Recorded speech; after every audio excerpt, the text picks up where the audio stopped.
네, 여러분 반갑습니다.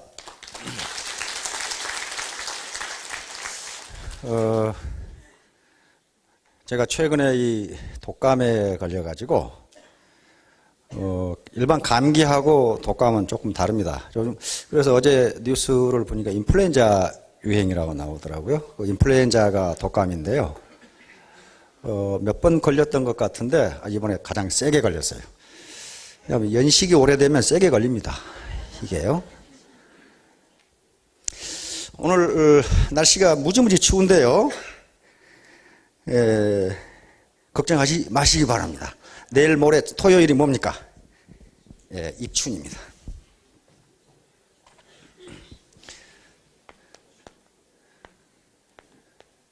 입춘이니까 설입자 봄춘차니까 봄이 그동안 잠을 자고 있다가 이제 서는 시기입니다. 서서히 활동을 하는 시기.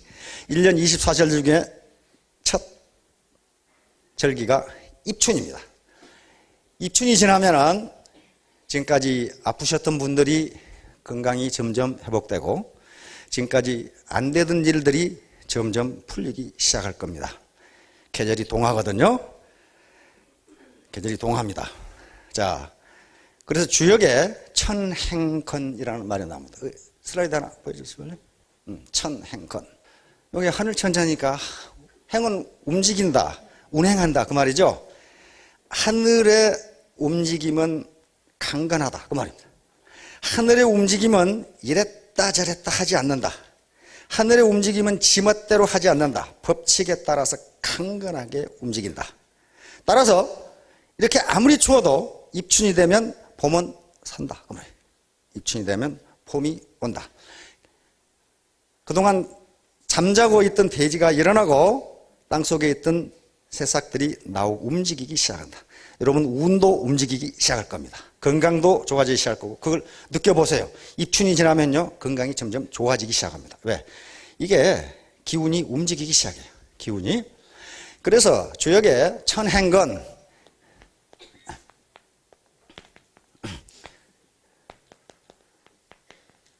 자강불식 이렇게 합니다.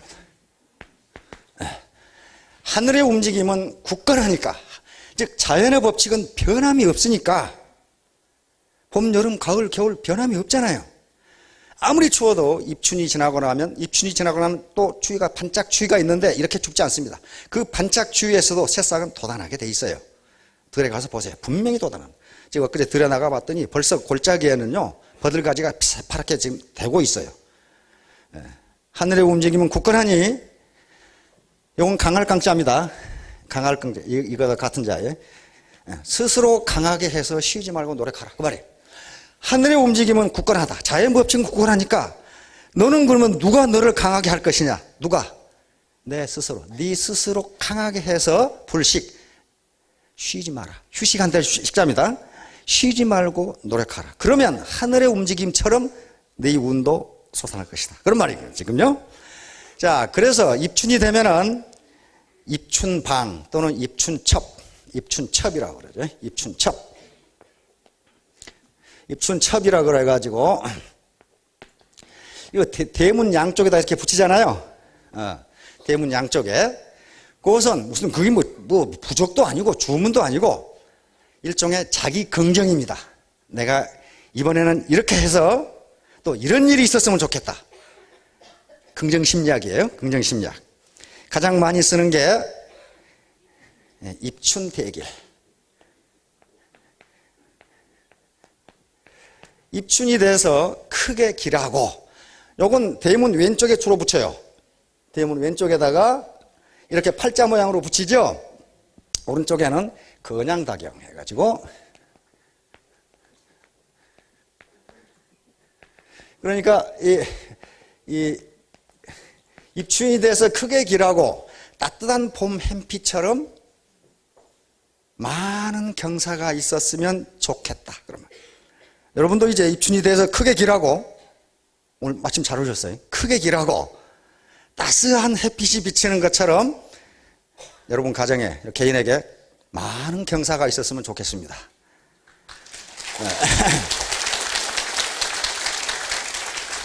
자, 그 다음에 많이 쓰는 게 국태민안 가급인족입니다. 국태민안, 요 나라가 태평하고 백성은 편안하며, 민안이니까 백성민자 편안한자니까 나라가 태평하고 백성은 편안하며 가급인족, 집집마다 살림살이가 넉넉하고 사람마다 풍족하게 되었으면 좋겠네, 그 말이에요. 요 한서에 있는 얘기입니다. 한나라 역사를 쓴 가급인족이라, 또 우리 고려사나 조선왕조실록에도 가급인족이란 말이 많아요. 리더들의, 국가를 통치하건 한 부서를 통치하건 그분들의 최대 목표가 국태민안 가급인족이었어요. 그러겠죠. 지금도 그렇죠. 나라가 태평하고 백성들이 편안하게 살고 집집마다 살림이 넉넉하고 사람마다 풍족했으면 좋겠다. 그게 태평성대지. 그렇죠? 태평성대. 엘도라도. 패러다이스란 말이에요. 패러다이스. 그 다음에 우순풍조 시와세풍. 비우자 순할 순자 바람풍자 조화로울 조자니까 비가 순하게 내리고 그놈의 폭우라든가 그런 거 내리지 말고 또 가물다든가 그렇게 아니고 비가 시절을 따라서 순조롭게 내리고 바람이 또한 조화롭게 불고 그 기분 무지하게 좋죠. 시와세풍. 시절이 또는 시대가 화평하고 풍년이 들었으면 좋겠네. 그 말이에요. 시와세풍. 여러분 주머니에 풍년이 들어야 되겠죠. 소지 황금출 계문 만복내. 소지 쓸 소자입니다. 땅을 쓸면 황금이 나오고 문을 열면 만복이 들어오네. 그 말이에요. 마당 쓸고 돈 줍고 도랑치고 가재 잡고 그거 얼마나 좋아요. 님도 보고 뽕도 따고. 근데 왜 님은 꼭 뽕밭에서만 보나? 그거 다른 데서 봐도 되는데 그거. 마당을 쓸면 돈이 생기고 문을 열어두면 만복이 들어온다. 이게 입춘, 다시 말하면 봄이 올라오는 시기에 금년 한 해, 입춘부터 절기가 시작되는 게 사실 새해의 시작입니다. 금년 한 해는 이렇게 되었으면 좋겠네. 요겁니다. 알겠죠? 여러분 모두 주머니가 좀 풍족하고 집집마다 살림이 가급인족, 넉넉하고 사람마다 풍족하게 되는 그런 한 해가 되기를 바랍니다. 예, 오케이. 자, 제가 오늘 제목으로 잡은 게 꿈은 이루어진다인데요. 우리 애터미가 정한 7개 쌍기역이 있습니다. 쌍기역. 첫째가 꿈입니다. 꿈. 드림. 꿈. 여러분들이 이루고자 하는 목표가 꿈이에요. 꿈은 구체적인 목표입니다. 구체적인 목표, 꿈을 꾸면은 반드시 이루어지도록 되어 있어요. 이건 무슨 주문이라든가 주술이 아니고 학문적으로 증명된 겁니다. 이것을 자기충족적 예언이라고 그래요. 자기충족적 예언. 로버트 머튼 하버드대 심리학자죠. 즉 그렇게 되리라고 믿으면 그렇게 된다. 그런 거예요. 그렇게 된다. 나는 반드시 성공하리라고 믿으면 성공한다. 그 사람이 뭐라 하겠냐면 나는 실패할지도 모른다. 그렇게 생각하면 반드시 실패한다고 돼 있어요. 그것은 학자들이 여러 가지 실험, 임상 실험으로 증명이 됐습니다. 그 중에 대표적인 것이 피그말리온 효과라고 하는 거예요. 초등학교에서 실험했는데 630명의 초등학생들을 대상으로 실험했는데 저 녀석은 공부를 잘할 것이라고 믿으면 그놈이 잘하게 된다는 거예요. 그래서 이건 지난 몇 주 전에 설명을 했습니다. 다시 말하면 꿈을 구체적으로 가지면 그 꿈은 이루어진다. 우리 올림픽 축구대표팀이 4강이라고는 꿈을 가지니까 어때요? 이루어졌잖아요. 어떻게 우리가 맨날 예선에서 탈락하다가 4강까지 가겠어요? 그렇게 된다고 믿으니까 그렇게 되는 거예요. 그 다음에 깡. 이것은 오늘 하려고 하는 게 카리지입니다. 이것은 용기. 필사즉생이라는 말 들어보셨죠? 우리 이순신 장군님이 하신 말씀입니다. 죽기를 각오하면 반드시 산다. 그런 말이에요. 죽기를 각오하면 반드시 산다. 나는 필생즉사라고 또 있어요. 반드시 살아야 되겠다는 꼭 죽더라. 그 말이에요. 죽기를 각오하고 싸우면 이긴다. 내가 죽기를 각오하고 꿈을 이루려고 하면 꿈은 이루어진다. 그 말이에요. 자, 이제 꿈을 이루는데 그냥 꿈만 꾸고 있으면 그건 백일몽으로 끝나고 말합니다. 남가일몽으로 끝나고 말아요. 꿈을 이루기 위해서는 거기에 준비를 해야 됩니다. 그렇죠? 준비를 해야 되는데 그 준비하는 것을 공부라고 부릅니다. 공부. 우리가 공부하면은요, 무슨 영어 단어 외우고 수학 문제 풀고 그것만 생각하는데 그것도 공부는 공부입니다. 근데 우리 조상들이 생각했던 또 우리 말의 공부는요, 그런 개념이 아니에요. 그런 개념하고는 전혀 관계가 없어요. 공부를 한자로 우리말이 아니니까 이렇게 써요. 이렇게 쓰는데 이게 무슨 뜻이 있어요, 이게? 기술공짜고 지압이 부자예요? 기술 가진 지압이? 이거 말이 좀 안 되잖아요. 영어의 스터디를 번역을 해야 되겠는데, 영어의 스터디를 번역을 해야 되겠는데, 이걸 뭘로 번역하느냐, 이거 뭘로? 중국에서는 이걸 염서라고 번역을 했습니다. 염서는 문자 그대로 책을 읽다예요. 책을 읽다. 일본에서는 벤교라고 번역했죠.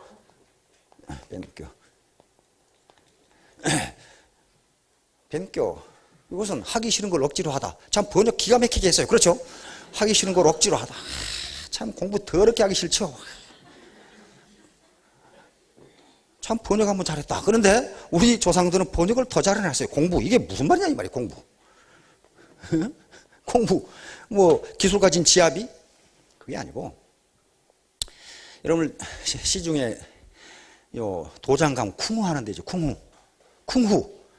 중국말로 쿵후예요. 쿵후. 이거 쿵후. 이소룡 쿵후. 다시 말하면요, 공부라고 하는 개념은 성리학에서 나온 개념인데 우리 몸으로 무언가를 익혀서 탁월하게 되는 현상을 공부라 그랬어요. 그러면 우리 몸이 뭡니까?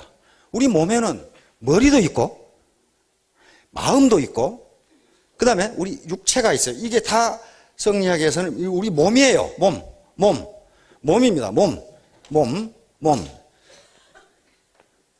신이란 말이에요. 그러니까 몸을 닦는 것을 뭐라고 그럽니까? 이게 수신이야. 수신. 몸을 닦는 거, 요게 공부예요. 내 몸을 수양하는 거, 이게 공부라니까요.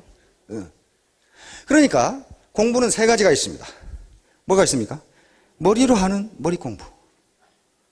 아니, 뭔가 알아야 사업을 할 거 아니에요. 제품이 어떻고, 회사는 어떻게 돌아가고, 우리 상법은 어떻고, 그 다음에 약사법은 어떻게 되어 있고, 뭐 알아야 될 거 아니에요. 그것은 머리로 할 수밖에 없어요. 이 제품의 성분이 뭐고, 어떤 효과가 있고, 우리 상법은 어떻게 되어 있고, 약사법에는 뭘 하지 말라고 되어 있고, 뭐 알아야 될 거 아니에요. 이게 머리 공부예요. 인텔렉츄얼 디스플레이입니다. 그 다음에 마음으로 자기가 결심을 해야 돼요. 판단을 해야 되고, 이 사업 괜찮네? 이 제품 괜찮네? 한번 해볼까? 한번 해보자. 결의하고 결심을 하는 과정이 필요하단 말이에요. 이게 마음 공부예요. 몸 공부는 직접 뛰어야 돼요. 가만히 앉아가지고 홍시야 떨어져라 하고 있으면 떨어지는 게 있어요. 떨어지긴 떨어지지. 썩은 것만 떨어지지. 그렇잖아요.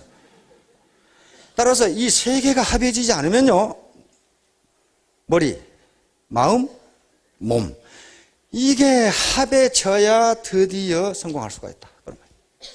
합해져야. 머리 공부도 안 되고 마음 공부도 안 되는 놈이 몸 공부만 열심히 하면 그게 조폭이에요. 그렇죠? 아무 생각 없이 그냥 추먹 휘두르고 그냥 술 퍼먹고 그러고 있는 게 이것도 안 되고 이것도 안 되는 거예요. 몸 공부도 안 되고 마음 공부도 안 되고 여기만 잔뜩 들어있으면 뭐가 되느냐?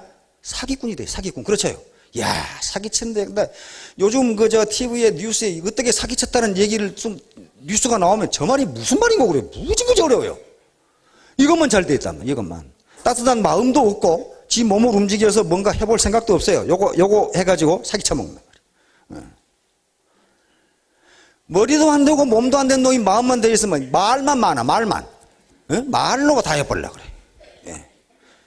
따라서 이 세 개가 조화를 이루면 드디어 우리가 공부를 잘한다고 할 수 있어요. 그렇죠? 그래서 나중에 부족한 걸 보충하면 돼요. 우리 박지성 선수 어떻습니까? 영어 기가 막히게 하죠. 그건 축구를 해서 영국의 프리미엄 리그에 차야 되니까 영어를 안 할 수가 없어요. 필요해서 하는 거예요. 그렇죠? 영어를 모르면 어떻게 했어요? 저 자식이 볼을 차라는 거지. 나보고 뭐 어떻게 하라는 거지. 알아들 수가 없을 거 아니에요. 우리 김연아 선수 영어로 인터뷰하죠. 박셀이 어떻습니까? 좀 영어로 해버리죠. 그래서 하니까 자기 제대로 인터뷰를 할 수 있잖아요. 머리 공부, 몸 공부, 마음 공부가 다 된 거예요. 그러니까 돈을 벌죠. 그 중에 하나라도 안 되면요, 또 못 봅니다. 골프는 잘 치는데 국제 룰을 하나도 모른다. 그래서 골프공 여기 떨어졌는데 가만히 여기 갖다 놓는다. 그거 안 되거든요, 그거. 그렇게 못하게 돼 있어요, 그게. 따라서 이 세 가지 공부를 다 하셔야 됩니다. 다. 그래서 똑같은 겁니다. 차가운 머리, 쿨 헤드. 이게 두한이라고 그러죠, 두한. 머리가 차야 돼. 머리가. 이건 냉철한 이성, 정확한 판단력을 이야기합니다. 이 사업이 진짜 성공할 만한 사업인가, 옳은 사업이라고 생각되는가 하는 것은 누가 판단할 수밖에 없어요? 자기가 판단할 수밖에 없어요. 많은 정보를 얻어서 내가 판단해야 돼요. 머리로, 차가운 머리로. 그 다음에 따뜻한 가슴, 이 온정입니다. 온정. 요건 내 돈벌이를 위해서 하지 않으면 안 되는가? 안 그러면 내가 하는 일이 다른 사람에게도 도움을 주는 것인가? 내가 여기서 파는 해모힘을 내 아들이나 손자에게도 먹을 수 있다고 얘기할 것이냐? 요 화장품을 내 딸에도 발라줄 수 있을 것이냐? 여기서 파는 고등어를 나 말고 다른 사람에게 맛있으니까 먹어보라고 할 수 있느냐 하는 문제. 그렇지 않고 돈 벌으니까 하는 수 없이 하는데 나는 안 먹어. 그렇게 되면 거짓 말해야 됩니다. 이건 가슴, 따뜻한 가슴이 아니에요. 그건 돈 못 벌어요. 그건 그렇게 돈 벌어서 뭐 하려고 그래. 마지막으로 부지런한 손발입니다. 종렬. 발에 땀나게 뛰어라 그 말이에요. 원래 두한 종자는 한의학에서 씁니다. 우리 건강을 유지하는데 머리는 차갑고 발이 따뜻하면 건강하다 그러죠. 그래서 요 대야에다 물 떠놓고 발 담그고 있지 머리 담그고 있는 사람은 없어요, 이게. 그런 거 있잖아요. 대야, 뭐라고 그럽니까? 조결기라고 그럽니까? 그런 건 많아요. 조결기는 많은데 족두기는 없어요. 두열기는 없어요.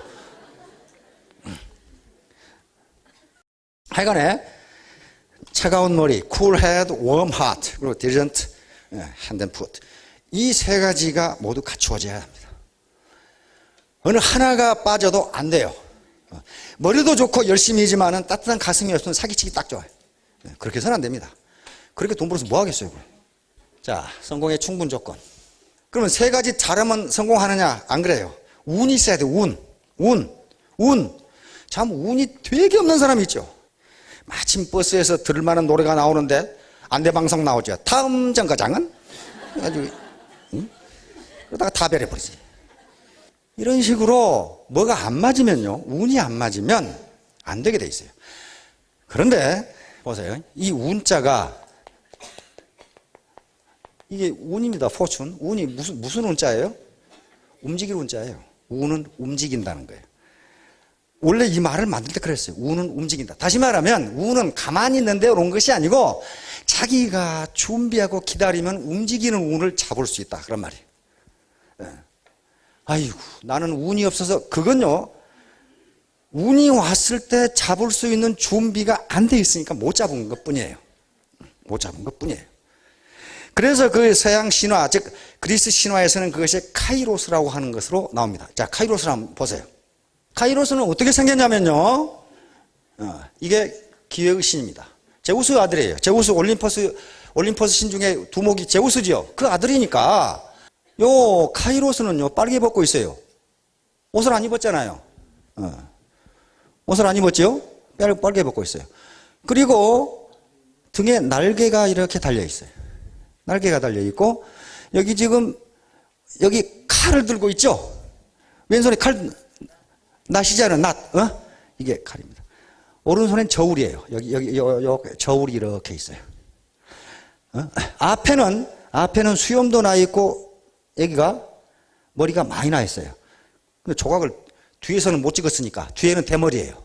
왜 이렇게 생겼냐면은 빨개 벗고 있는 것은 모든 사람이 빨리 발견할 수 있도록, 다시 말하면 기회가 왔을 때 기회가 오는구나 하고 빨리 발견할 수 있도록 이렇게 빨개 벗고 있다는 겁니다. 그 다음에 앞에 수염도 나 있고 앞에 머리가 많은 것은 네 앞에 왔을 때 빨리 움켜잡으라는 거예요. 뒤에 대머리인 것은 일단 놓치면 못 잡는다는 겁니다. 뒤에 대머리예요. 일단 놓치면 못 잡는다. 그 다음에 여기 날개가 달려있는 것은 기회를 놓친 놈이 잡으러 오면 빨리 도망가기 위해서. 이렇게 생각했다는 거예요. 여기에 저울이 있는 것은 현재 네가 잡은 기회, 네가 기회라고 생각하는 것이 과연 가치가 있는 것인지 빨리 달아보라는 거예요. 웨이팅을 해보라 이 말이에요. 빨리 그 무게를 달아보고 이것이 잡을 만한 기회인지를 빨리 판단해보라 그 말이에요. 그래서 그것이 잡을 만한 기회라고 생각하면 칼같이 결단하라 그 말이에요. 그래서 이렇게 들고 있는 거예요 지금. 이게 기회의식입니다. 따라서 운은요 움직이는 것이기 때문에 자기가 준비하고 기다리면 지나갈 때 앞머리를 잡을 수 있다. 그러나 일단 놓치면 뒤에는 대머리이기 때문에 잡기가 곤란하다. 그리고 날개가 달려서 잡으러 오면 도망가 버린다. 이게 기회입니다. 따라서 앞에서 세 가지 공부, 머리 공부, 마음 공부, 몸 공부를 하고 기회를 기다리면 또 이것이 기회인가 아닌가를 빨리 판단해서 칼같이 결단하면 그것이 자기가 운이라고 하는 것을 갖게 된다. 그런 말이에요. 운이라고 하는 것을 갖게 된다.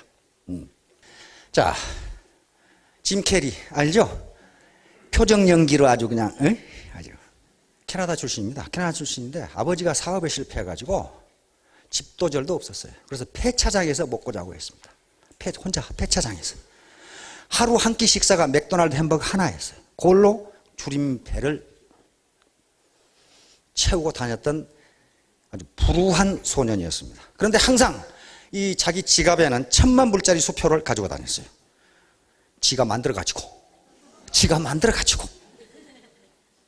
나는 내가 출연한 영화에서 한 편당 1,000만 불 이상을 받겠다는 의지였어요. 의지.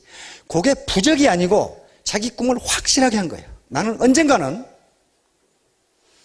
편당 1,000만 불짜리 개런티를 받겠다. 그래서 표정 연기를 연습합니다. 그 표정 참 기가 막히다기보다도 좀 괴상망측하죠. 짐 캐리. 그래서 결국 허리우드로 가서 더 마스크라는 영화 있었죠. 거기에 출연해서 개런티 1,000만 불, 2,000만 불을 받게 됩니다. 지금은 세계적인 배우가 됐어요. 그것은 자기 꿈을 확실하게 하고 그것을 계속 거울을 보고 80가지를 연습했답니다. 표정을 80가지를 연습해서 캐나다 출신이니까 허리우드로 진출해서 거기서 스타덤에 오른 사람이에요. 자기 꿈이 확실하지 않았다면 그게 안 돼요. 그리고 꿈만 꾸서는 안 됩니다. 그걸 연습을 했어요. 무지무지 연습을 했어요.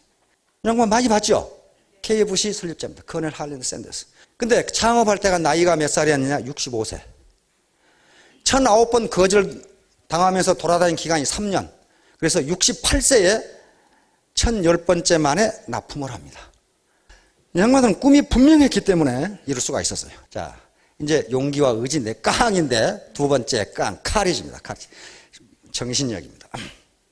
자, 용기를 얘기하기 전에 먼저 용기를 갖기 전에 여러분들에게 덕을 가지라고 제가 말씀을 드려요. 덕.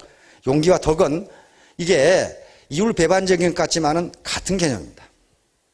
덕이 없으면요 나중에 반드시 배반당해요. 배반당하고 인간 취급을 못 당해요. 못 받아요.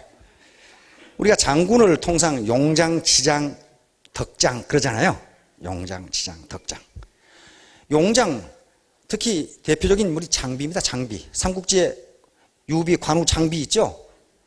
근데 맹장들입니다. 요건 전쟁터에서 행동대원으로 쓴 데는 아주 좋지만은요 끝이 좋지 못해요. 반드시 부하에게 살해당해요.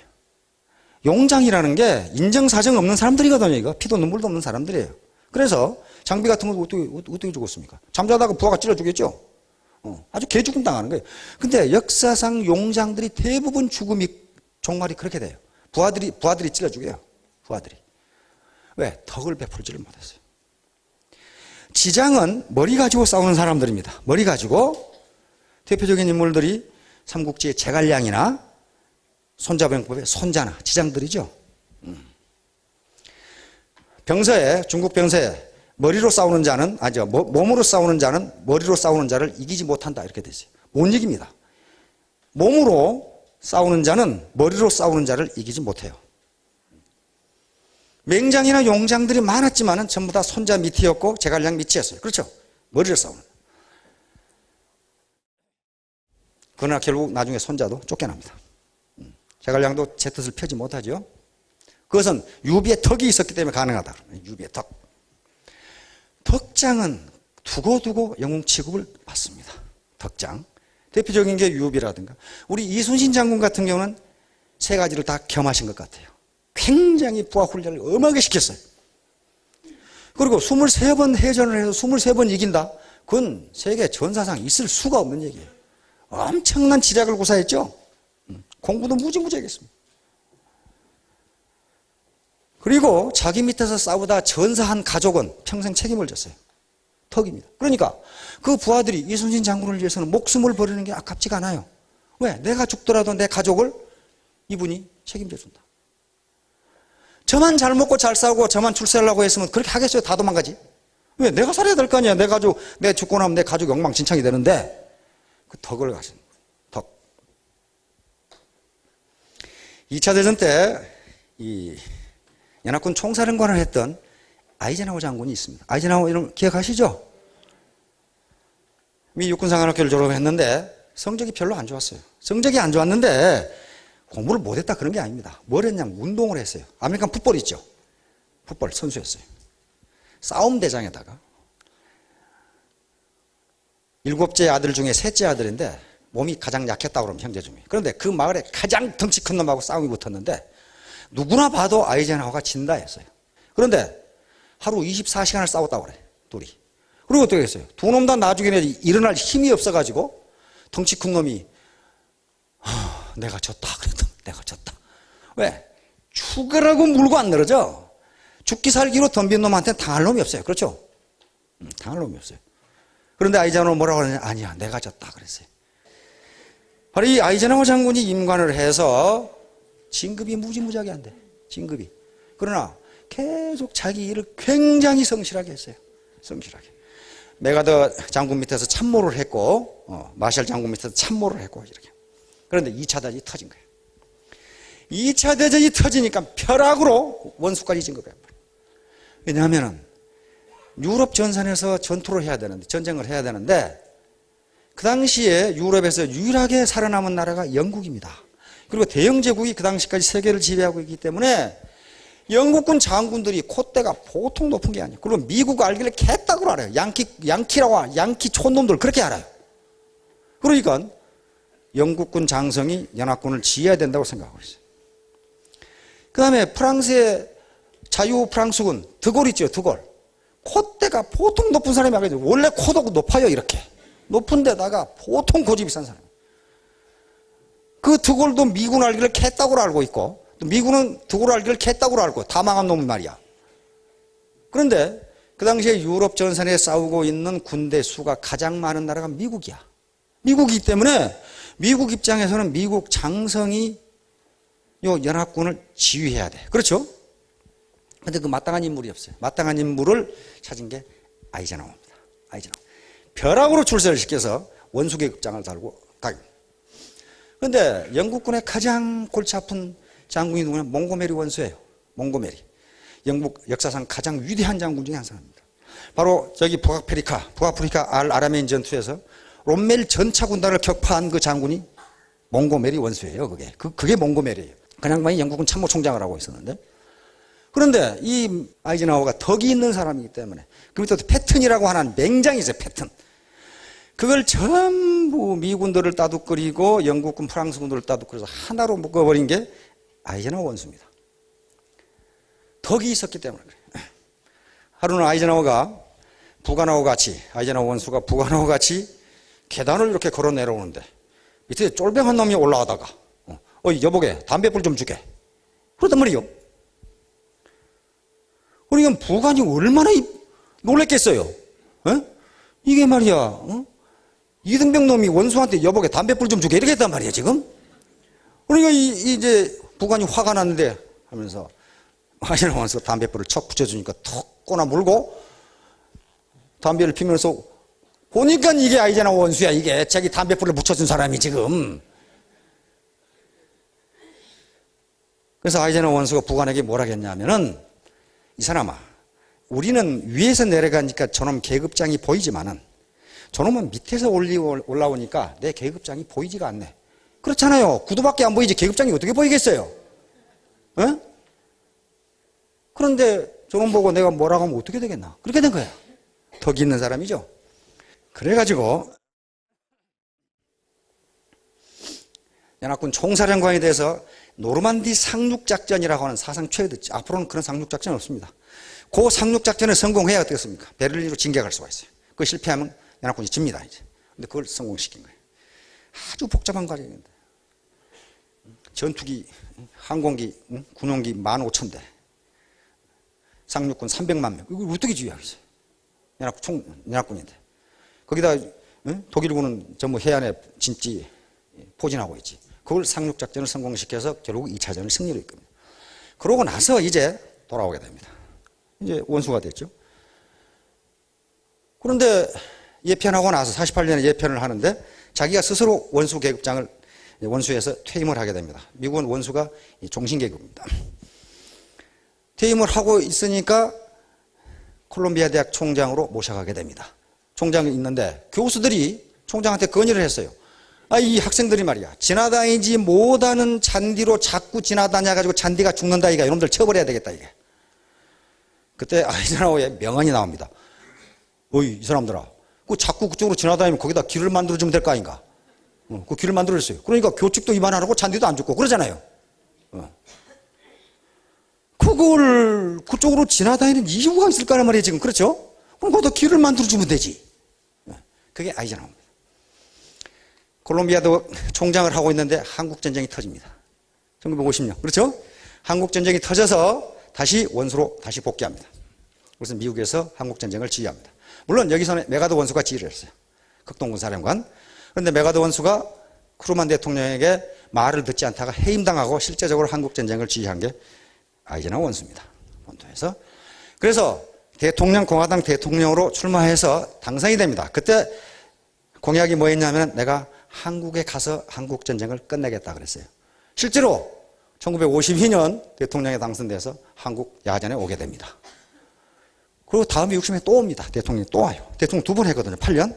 그런데 이 양반이 대통령직을 수행하는데 대통령에 딱 당선이 되니까 미국 언론들이 뭐라고 보도를 했냐면 아마 이 사람이 미국 역사상 가장 무능한 대통령이 될 것이다 그랬어요.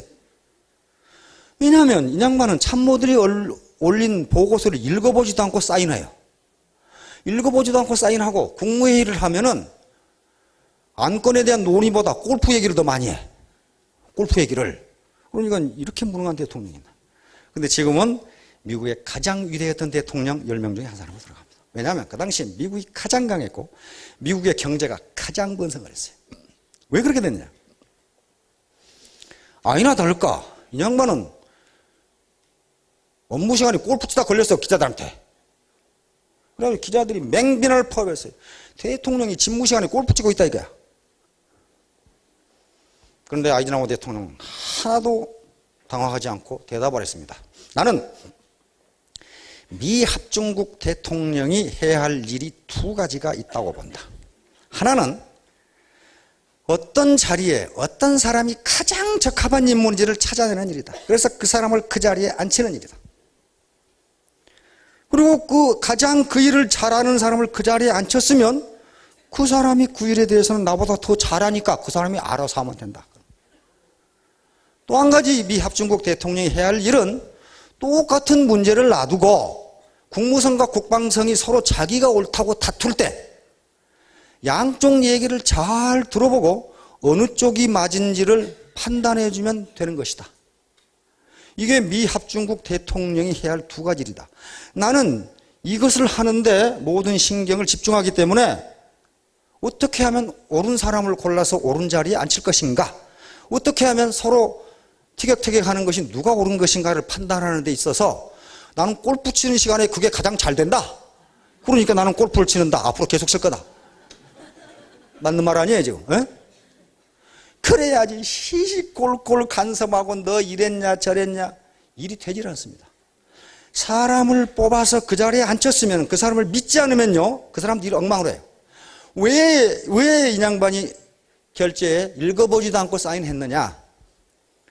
그 자리에는 그 사람이 가장 적임자로 봤고 나보다 더 잘한다 그 말이야. 내가 그 알지도 못한 놈 읽어보고 시콜콜 얘기하면 내 시간만 뺏기고 괜히 저놈 자존심 상하고 일도 안 되고 시간만 늦어지고 그럴 거 아니에요. 그래서 가장 위대한 대통령이었어요. 그리고 가장 항상 시간에 여유가 있어. 왜? 쓸데없는 간섭을 안 해. 쓸데없는. 가져가고 많은 시간을 보내고 자기 운동을 하고 그렇죠? 그리고 전략적 사고를 하고 이렇게 된 거예요. 이 양반이.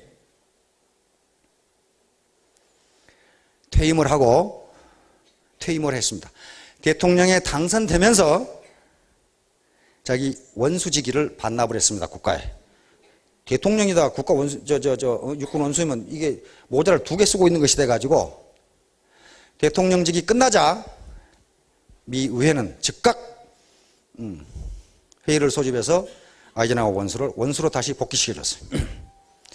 여러분 그게 얼마나 명예스러운 거예요. 그리고 대통령 끝나고 나토 사령관에다가 그다음에 연합군 총사령관에다가 육군 참모총장에다가 콜롬비아 총장이 다 거쳤는데 나중에 대통령 끝나고 보니 갈 집이 없어. 그래서 아파트 전세로 살았거든요. 나중에 또 시골로 갔지만 농장으로.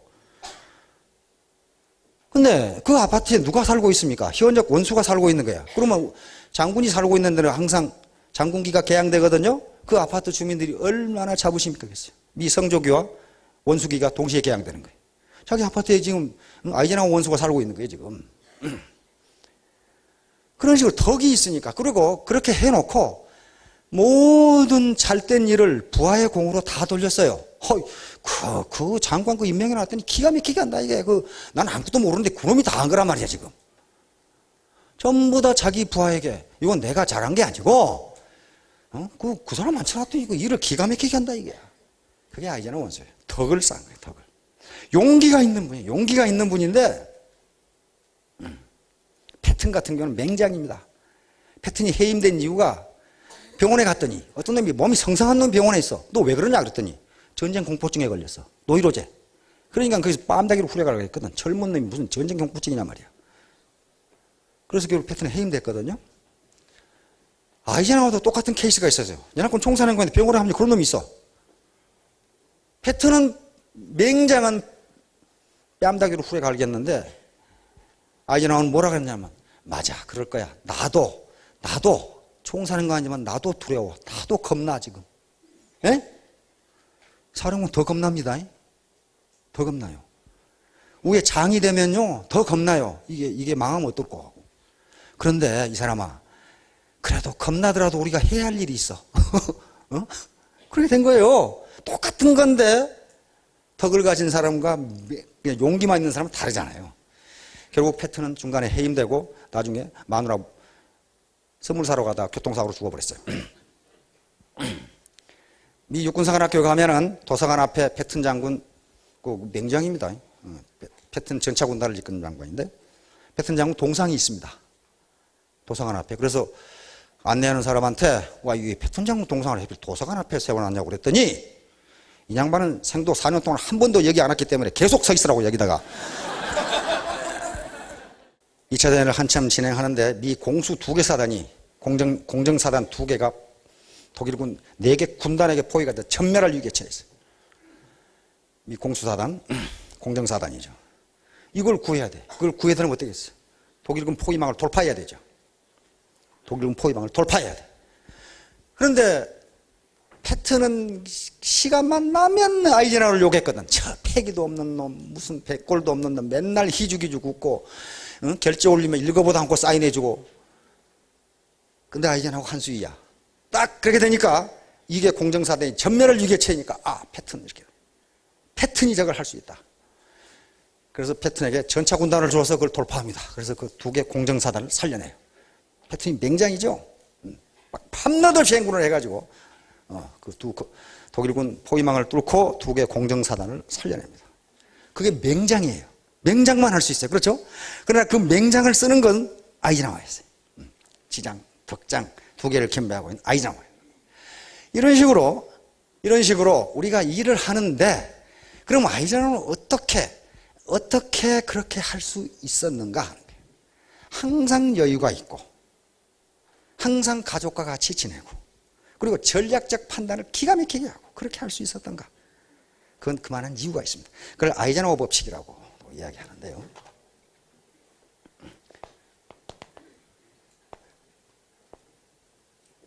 아이젠하워 법칙. 이게 모든 교과서에 다 나와 있는데 이걸 아이젠하워가 이렇게 했다는 것을 아는 사람은 그렇게 많지가 않아요. 아이젠하워는 자기가 하는 일을 4가지로 나눴어요. 여러분도 이걸 일상생활에 사업에 적용해 보시기 바랍니다. 반드시 성공할 거예요. 4가지로 나눴는데 어떻게 나눴냐면요. 중요함.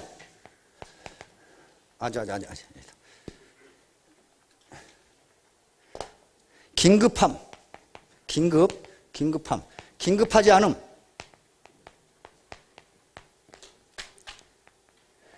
중요함. 중요하지 않음. 이렇게 나왔어요. 그래서 A, B, C, D. 그럼 A는 어떤 일입니까? 긴급하고도 중요한 일이야. 그렇죠? 이건 반드시 해야 돼. 그렇죠? 긴급하고도 중요한 일. 아까 아이젠하워 대통령이 얘기했다는 어떤 자리에 누가 가장 적합한지 그 사람을 뽑아서 앉히는 일. 이건 매우 중요하고도 긴급해요. 그렇죠? 그리고 국방성과 국무성이 똑같은 일을 가지고 둘이 자기가 옳다고 싸울 때 이걸 잘 들어보고 판단을 해주는 일은 긴급하고도 중요한 일이에요. 그 판단을 안 해주면 둘이 계속 싸우고 있을 거야. 그렇죠? 사업을 하는 데 있어서는 뭐가 긴급하고 중요합니까? 사업을 하겠다고 생각했으면 이런 강의를 듣고 머리 공부, 마음 공부, 몸 공부를 하는 게 긴급하고도 중요한 일이에요. 만약에 사업을 시작했다면은 어떤 이 제품에 대한 성분이라든가 효능이라든가를 아는 공부하는 거, 이거 긴급하고도 중요한 거예요. 그 다음에 새로운 고객을 만나고 그 사람을 리크루팅하고 자기 조직에 넣고 하는 것도 긴급하고 중요한 일이에요. 요걸 하는 게, 요게 통상 파레토 원칙에 따라서 20%가 됩니다. 파레토 프린시플. 여러분, 파레토 프린시플이라는 말 많이 들어보셨죠? 이태리 경제학자 빌프레도 파레토라고. 이 경제학자가 당시에 이태리 국민들이 재산을 얼마나 가지고 있는가 하는 걸 조사해 봤어요. 특히 땅을 얼마나 가지고 있는가를 조사해 봤더니 국민의 20%가 이태리 땅의 80%를 가지고 있더라. 그런 말이에요. 그래서 이태리만 그런가 하고 전 유럽을 다 조사했더니 유럽의 어떤 국가도 20-80 법칙에 따르더라. 상위 20%가 그 나라 재산의 80%를 가지고 있다. 그런 말이에요. 아이고, 이게 맞나 보자 하고 유엔에서 전 세계를 조사해 봤어요. 전 세계를 조사했더니 전 세계 소득의 80%를 20%가 가지고 있어요. 이게 20-80%. 그러면 이게 사람만 그런가 하고 파레토가 자기 뜰에서 완두콩을 조사해 봤어요. 완두콩을 조사해 봤더니 완두콩 꼭지 20%가 수확의 80%가 나오더라. 그러면. 그럼 뭐 이게? 자연법칙이에요. 자연법칙. 이걸 모든 학자들이 각 분야에 전부 조사해 봤어요. 거의 20-80이에요. 회사에서 80%의 소득을 올려주는 것은 20% 아이템이다. 이게 나와요. 모든 조직에서 그 조직의 80%의 일은 20%가 한다. 그겁니다. 내가 해야 할 일에 이게 100이면은 중요하고도 긴급한 일은 20%밖에 안 된다. 그러면 요걸 하는 게 성공의 80%를 가는 거예요. 왜냐하면 우리에게 주어진 시간은 정해져 있기 때문에 다 할 수 없잖아요. 다 할 수 없어요. 그러나 이것도 좀 해야 돼. 이건 뭡니까? 긴급하지는 않은데 중요한 일이 있어요. 급하지는 않아. 근데 중요한 일이 있어요. 뭐겠습니까? 자기 개발을 하는 시간이에요. 자기 개발.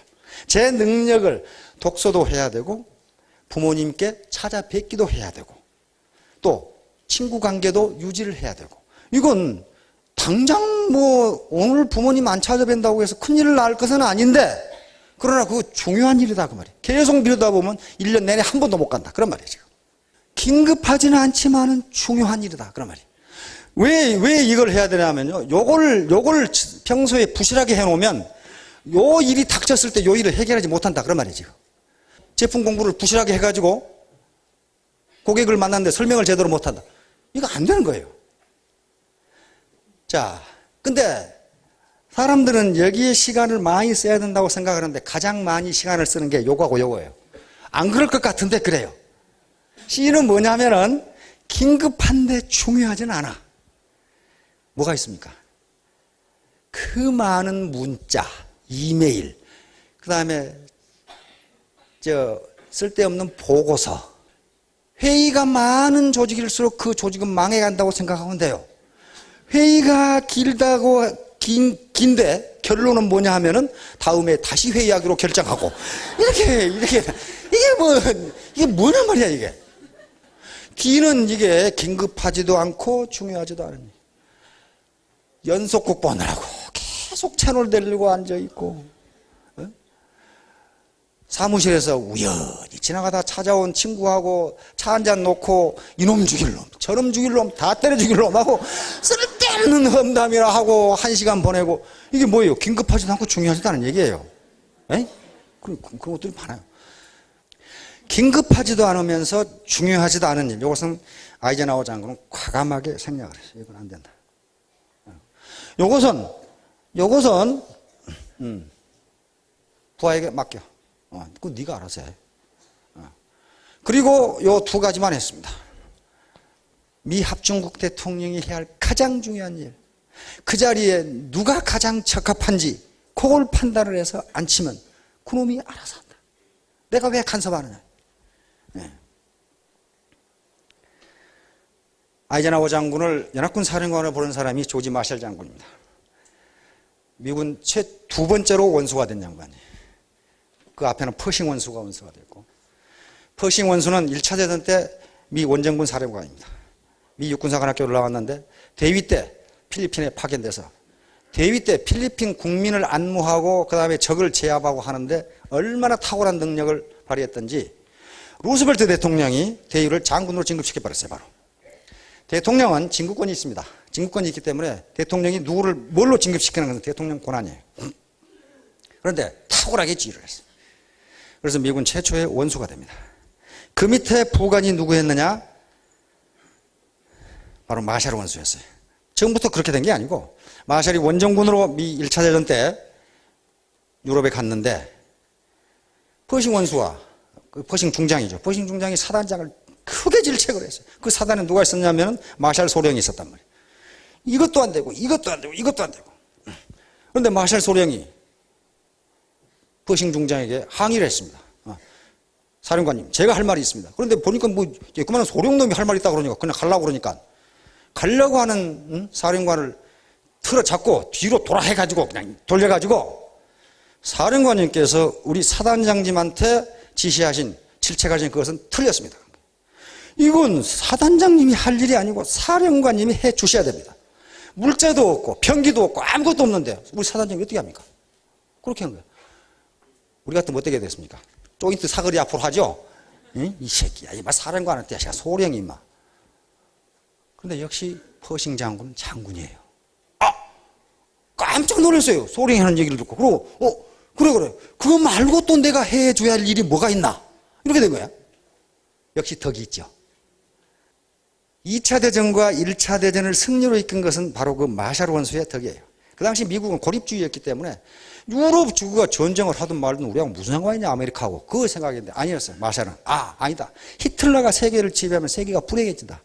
그래서 의회와 대통령을 설득해가지고 미군을 육성한 게 마샬입니다. 그런데 루스벨트 대통령이, 또 그때도 루스벨트예요. 루스벨트 둘입니다. 테오도로 루스벨트하고 프랭클린 루스벨트. 앞에는 테오도로 루스벨트고 지금 프랭클린 루스벨트 대통령이 저거 미 원정군 사령관, 총사령관을 마샬이 제 격인데 마샬 말고는 세계 전략을 구사할 사람이 없는 거야, 장군 중에. 그래서 루스벨트는 마샬은 내가 참모총장으로 써야 되는데, 그러나 마샬은 뭐가 되고 싶겠어요? 참모총장보다는 연합군 사령관이 되고 싶어요. 왜? 군인은 야전 사령관이 이름을 날리거든요. 그래서 마샬을 불러서 어떻게 했으면 좋겠나? 자네가 갔으면 좋겠나? 아이젠하워를 보냈으면 좋겠나? 마샬은 대통령한테 이야기합니다. 저는 연합군 사령관이 되고 싶습니다. 그러나 이 전쟁을 제가 지휘해야 된다면 아이젠하워를 보내십시오. 그래서 아이젠하워 사령관이 된 겁니다. 그런데 마샬 원수가 참모총장이 돼가지고 대령한테 보고를 받는데, 대령이 기한을 해서 보고를 하는데 마샬 원서가 이걸 이렇게 하지 말고 이렇게 하면 어떤가, 이걸 이렇게 하면 어떤가, 이렇게 얘기를 했어요. 대령이 화를 버럭 내가지고 당신이 뭘 한다고 그러냐 말이야. 이건 내가 전문가인데. 이래버린 거야. 우리는 모가지가 10개 있어도 그날 당장 예편 나겠죠. 마샬 원서가 깜짝 놀랐어요. 참모총장한테 대령이 가만히 생각하면 그렇거든. 저놈은 지금 그거 기한하라고 몇 년간 연구한 놈이고, 자기는 그건 금방 본 놈인데, 저놈이 생각을 더 많이 했을 거 아니에요. 아니, 그러고는 이 자식이 보고서를 던져버리고 문 닫고 나가버렸어요. 이건 죽을 죄를 졌습니다요. 그런데 마샬 장군은 그걸 장군으로 진급시켰어요. 저런 놈이 필요하다는 거예요. 저런 놈이 필요하다는 거예요. 훌륭한 업적을 남겨. 자, 이렇듯이 여러분들도 사업을 하는데 그냥 모든 걸 다 하시려고 하지 말고, 과연 나에게 80%의 소득을 갖다 줄 일 20%가 무엇이냐. 요거 하면 지치지도 않고 소득도 높아지고 그러게 된단 말이에요. 요거 다 하면 일은 80인데 얻는 소득은 20밖에 안 된다 그런 말이에요. 그걸 인간이 힘이 없는데 그걸 어떻게 다 합니까? 그렇죠? 응? 다 할 수는 없잖아요. 자, 그래서 이제 요것을 할 수 있는 용기도 용기입니다. 깡다구예요. 작은 걸 다 버리라. 예, 다 못해. 그럼 밑에 파트너가 있고 위에 스폰서가 있으면 스폰서가 해야 할 일이 있고 내가 할 일이 있고 밑에 넘겨줘야 할 일들이 있고, 내 가족에게 또는 누구에게 넘겨줘야 할 일이 있는 게 다 틀어잡고 하면 아무것도 못한다. 아무것도 못한다. 아무것도 못한다. 자, 그 다음에 용기에 대해서 한 가지만 설명하고 끝내도록 하겠습니다. 두려움, 용기라는 게 두려움이 없는 게 아닙니다. 아까 아이나우 원수 얘기를 제가 든 것은요, 두려움이 없는 사람은요, 그 사람이 아니에요. 그놈 미친놈이거나 뭔가 지금 그 이상한 놈이에요. 근데 의학책을 보니까요, 우리 아들 의학책을 훔쳐보니까 우리 뇌에 편도체라는 게 있다네요. 편도체란 말이, 우리 편도선이란 말 알죠? 편도라는 말이 무슨 말이냐면 영어로 아몬드가 편도예요. 아몬드 있잖아요. 아몬드 그거 조그만 그런 식으로 아몬드 같은 게 동글동글 조그마한 게 우리 뇌에 있답니다. 그것이 두려움을 감지하고 방어하는 우리 뇌의 기관이래요. 그게 왜 있냐면은요, 인간이 두려움을 알아야 목숨을 부지할 수가 있다는 거예요. 두려움을. 그렇기 때문에 창조될 때 편도체란 걸 두어서 이것이 위험한 것이다, 그러니까 피하라 하는 것을 그게 편도체가 하는 일이랍니다. 그래서 모든 인간은 편도체 때문에 두려움을 알고 두려움을 피해서 목숨을 부지한다는 거예요. 예를 들면 낭떠러져서 뛰어내린다. 두려워서 안 뛰어내려요. 근데 편도체가 없으면 그러면 뛰어내리다 죽어요. 그러잖아요. 맹수가 나타났다. 어떻게 되겠어요? 두려우니까 피하는 거예요. 편도체가 피하라. 네가 살려면 피해야 된다. 이렇게 되는 거예요. 그런데 호랑이가 나타났는데 주먹으로 때려잡으려고 그런다. 그건 그 미친놈이거나 정신 나간 놈이지 용감한 놈이 아니에요. 그래서 두려움이라는 것은 항상 있다. 이 두려움은 두 가지가 있는데, 하나는 육체적 두려움이 있고 정신적 두려움이 있어요. 육체적 두려움은 내가 목숨을 잃을지도 모르겠다는 그 두려움이에요. 물론 정신과 관계가 있습니다. 예를 들면 흉기를 든 강도를 잡는 경찰관, 이거 굉장히 두려운 겁니다. 우리 조카가 경찰관인데 어느 날 병원에 있다고 왔어요. 뭐 때문에 그러냐 했더니 강도하고 싸우다가 칼 맞았대. 그래, 다음부터는 도망가라고 내가 그랬거든. 왜 네가 그 강도를, 그건 굉장한 두려움이에요. 그렇죠? 그 다음에 불 속을 뛰어드는 소방관, 굉장히 두려움입니다. 총알이 날아오는 전쟁터를 돌진해야 하는 병사, 이건 육체적 두려움이에요. 그렇죠? 요 두려움, 그 다음에 정신적 두려움은 스트레스입니다. 스트레스. 잔소리 많은 상관에게 보고서 들고 가는 쫄병, 얼마나 두려워요. 그렇죠? 이거 그냥 꼴배기 싫은 상관하고 점심을 같이 먹어야 한다. 이게 보통 두려운 일이 아니야, 이게. 에? 보통 두려운 일이 아니란 말이야. 두려운 겁니다. 용기라는 것은 두려움이 없는 상태가 아니고, 이 두려움을 극복하고 자기가 아침에 꿈을 이루려고 하는 그 의지, 요게 용기인 거지. 용기 있는 사람이 두려움이 없다. 천만의 말씀이에요. 반드시 두렵습니다. 그 두려움보다 내가 이루려고 하는 꿈이 더 중요하다면은 그걸 하는 것이에요. 만약에 두려움보다 내가 이루려고 하는 꿈이 더 작다면 그 두려움을 피해야 됩니다. 내가 비행기에서 낙하산에 뛰어내렸거든요. 야, 정말 뛰어내리기 한 10분 전에는요, 발바닥이 간질간질해요. 저걸 내가 어떻게 뛰어내려? 저거 말이야. 그런데 나는 장교로 임관해야 된다고 하는 꿈이 있기 때문에 그 목숨을 걸고 뛰어내리는 거예요. 안 그러면 그 뭐하러 뛰어내려요? 그 두려운 것을.